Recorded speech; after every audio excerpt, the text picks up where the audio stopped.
Secretary of State Rex W. Tillerson spoke during a news conference in the briefing room of the White House on Monday. Tom BrennerThe New York Times, Washington, State Department officials have accused Secretary of State Rex W. Tillerson of violating federal law by excluding Myanmar, Iraq, and Afghanistan from an annual list of countries that use or fund child soldiers, officials said Tuesday.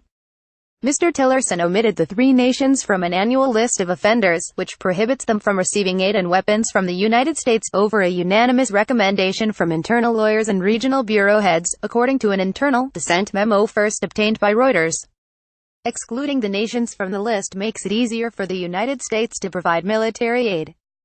The official's unusual use of the State Department's so-called dissent channel highlights the degree of disapproval regarding the exclusions and the demand for stronger accountability surrounding human rights abuses.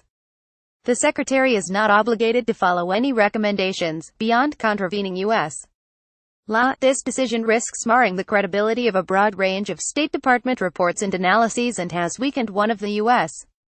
government's primary diplomatic tools to deter governmental armed forces and government-supported armed groups from recruiting and using children in combat and support roles around the world, reads the July 28 memo addressed to Brian Hook, the department's Director of Policy Planning. State Department officials said an official comment was expected at the daily news briefing, scheduled for later Tuesday. The Trafficking in Persons Report, which annually identifies foreign countries that recruit, fund and use child soldiers, has been used as a diplomatic tool to deter the practice. Unless the White House offers a waiver based on national interest, countries identified as offenders face restrictions on certain security assistance and commercial licensing of military equipment under the Child Soldiers Prevention Act. The report is a method to disgrace countries into discontinuing the use of child soldiers. When Mr.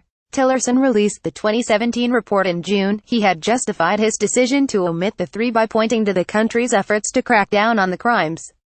But dissenting officials argued that under the federal law, the criteria for exclusion from the list was not a matter of concerted effort or progress but rather of eradication. As a result, they argued, Mr. Tillerson's approach violated the law.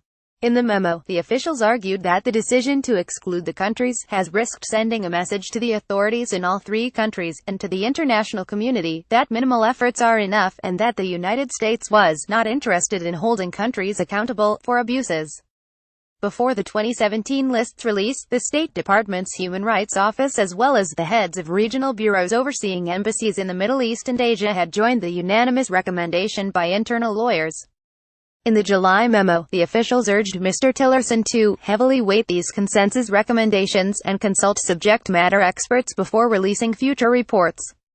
Correction: November 21, 2017. An earlier version of this article misstated, on a subsequent reference, when a State Department memo accusing the Secretary of State was released.